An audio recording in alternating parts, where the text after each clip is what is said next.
요한복음 4장 20절에서 24절 말씀을 가지고 예배자의 자세란 제목으로 잠시 말씀을 드립니다.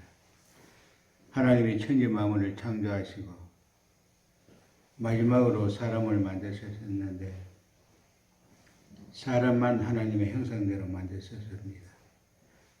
그러므로 사람만이 하나님과 교제가 이루어지게 됩니다.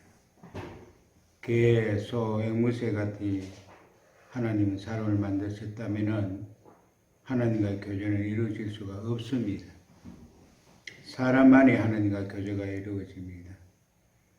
하나님은 마지막으로 사람을 만드신 다음 일곱째 날에 안식했습니다. 그리고 하나님 이 날을 거룩하게 하시고 이 날에 복을 주셨습니다. 그러므로 안식일에는 복을 받는 날입니다. 하나님이 사람에게 복을 주시는 날입니다.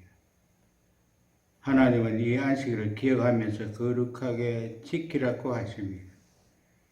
6일 동안 힘써 일을 하라고 하셨기 때문에 열심히 일을 하다 보면은 하나님도 잊어버릴 때도 있고, 따라서 죄도 지을 수가 있게 되고 세상 사람과 같이 살아갈 때도 있게 됩니다.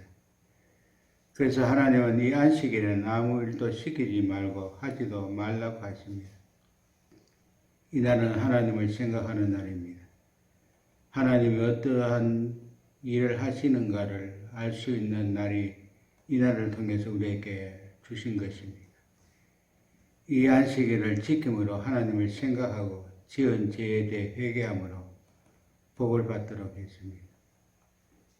이 안식일이 예수님의 부활을 통해서 부활의 소망을 가지고 살아가도록 주의 날, 예수님이 부활하신 날을 생각하면서 함께 모여 하나님께 예배함으로써 오늘의 주일로 이르게 되었습니다. 그러므로 예배는 중요합니다. 만사를 제쳐놓고 하나님께 나와 예배해야 됩니다.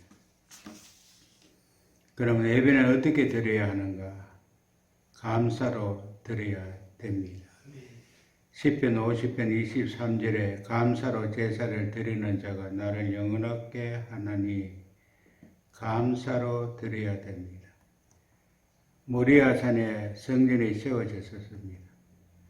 아브라함이 독자 이삭을 하나님께 드린 것입니다. 그 내용을 보면은 하나님은 내 독자를 데리고 가서 번제로 드리라. 그때 아브라함의 마음은 어떠했겠습니까? 독자입니다. 더 이상 자식을 기대할 수가 없었습니다. 대가 끊어지게 됩니다. 아브라함은 이 사실을 이삭에게도 아내에게도 알리지 않았었습니다. 그 누구에게도 이 아픔의 내용을 이야기할 수 없었습니다. 그것도 번제로 드리라. 아버지가 아들을 자기 손으로 죽여서 그리고 불에 태우도록 했기에 고스란히 아버지 아브라함이 혼자 했어야만 했습니다.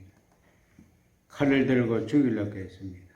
그때 하나님께서 아브라함아 그 아이에게 손을 대지 말라 그만하라고 하셨습니다. 이삭을 죽이지 말라고 하신 것입니다. 그때 하나님께서 양 한 마리를 준비해 주셨습니다. 수양의 힘으로 숯불에 불이 걸려 있었기 때문에 그것을 잡아서 하나님께 번제로 드렸었습니다. 그때 아버지 아브라함의 마음은 어떠했겠는가 우리는 생각할 수가 있습니다. 하늘을 날아가듯이 기뻐했을 것이고 하나님께 감사가 있었을 것이고 하나님께 감사의 찬송과 감사의 기도도 있었을 것입니다. 이런 마음으로 하나님께 예배해야 됩니다. 이 마음으로 드린 곳이 바로 모리아산이었고 이곳에 성전이 세워졌습니다. 이 성전에서 예배하는 자는 아브라함과 같은 심정으로 하나님께 예배를 드리라는 뜻이 담겨져 있다고 우리는 생각을 해야 됩니다. 자기 생명과 같은 이삭을 죽여야 했었습니다. 그런데 하나님은 양을 준비해 주셨습니다. 내가 죗값으로 죽어야 하는데 하나님이 나를 위해 내 대신 죽을 어린 양으로 오신 예수님을 준비하시고 대신 죽게 하신 것에 아브라함의 심정으로 하나님께 예배를 해야 됩니다. 반대로 이 제사, 이 예배를 경히 여기고 불경건하게 드린 가정이 있었습니다. 바로 엘리야의 가문입니다. 하나님께 드리는 제물을 먼저 취함으로써 이 제사의 내용이 무너졌었습니다. 이 제사를 무시한 것에 대해 하나님은 이렇게 말씀을 하십니다. 사무엘상 2장 17절에 이 소년들의 죄가 여호와 앞에 심히 크면 그들의 여호와의 제사를 멸시함이었더라. 그리고 더 안타까운 말씀은 3장 14절입니다. 내가 엘리 집에 대해 맹세하길 엘리 집의 죄악은 제물로나 예물로나 영원히 속죄함을 받지 못함이라. 속죄함이 없으면 그 결과는 무엇입니까? 제사선 사망입니다. 블레셋과의 전투에서 법궤를 뺏겠다는 소식을 엘리 제사장이 듣고 의자에서 넘어져 세상을 떠나게 됩니다. 두 아들 홈리와 비나하스는 블레셋과의 전투에서 전사하게 됩니다. 며느리는 아이를 낳다가 세상을 떠나게 됩니다. 이가 곧 하나님의 영광이 떠나게 된 것입니다.